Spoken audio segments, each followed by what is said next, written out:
Assalamualaikum saudara setanah air, warga NU dimanapun berada. Muktamar NU akan digelar pada tanggal 23 sampai 25 Desember 2021 di Lampung. Ada 5 tokoh NU yang masuk dalam bursa Ketua Umum PBNU. Simak profil singkatnya. Kiai Haji Ahmad Bahauddin Nur Salim atau Gus Baha. Beliau lahir di Rembang pada tanggal 29 September 1970. Beliau merupakan putra pengasuh pondok pesantren Al-Quran di kota Rembang, yakni Kiai Nur Salim. Gus Baha dikenal sebagai sosok yang sangat sederhana. Alumni Pondok Pesantren Al-Anwar, Rembang yang berada di bawah didikan Kiai Haji Maimun Zubair memiliki penampilan sederhana bersiri khas santri sehingga banyak masyarakat yang meneladani penampilan dan perilakunya. Kiai Haji Yahya Khalil Stakuf lahir pada 16 Februari 1966. Beliau merupakan putra dari tokoh NU Jawa Tengah yang juga salah satu pendiri Partai Kebangkitan Bangsa, yakni Kiai Haji Khalil Bisri. Beliau lahir dan besar di kalangan pesantren.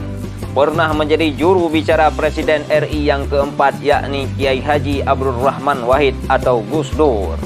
Di era Presiden Jokowi, beliau juga pernah menjabat sebagai Dewan Pertimbangan Presiden.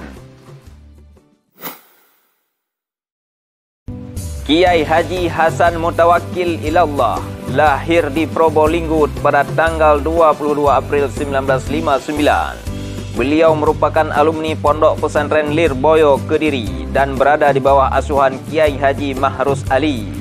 Beliau juga alumni Universitas Al-Azhar Mesir yang kini menjabat sebagai Ketua Majelis Ulama Provinsi Jawa Timur.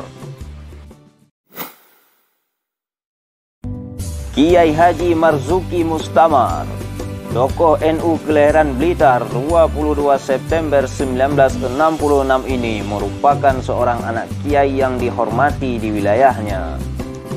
Beliau merupakan Ketua Umum Tanfiziah NU Jawa Timur periode 2018-2023. Beliau juga pimpinan Pondok Pesantren Sabilur Rasyad.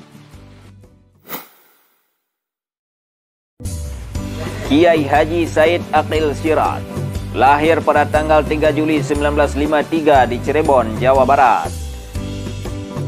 Beliau merupakan putra dari pendiri Pondok Pesantren Kempek, Kiai Haji Soleh Harun.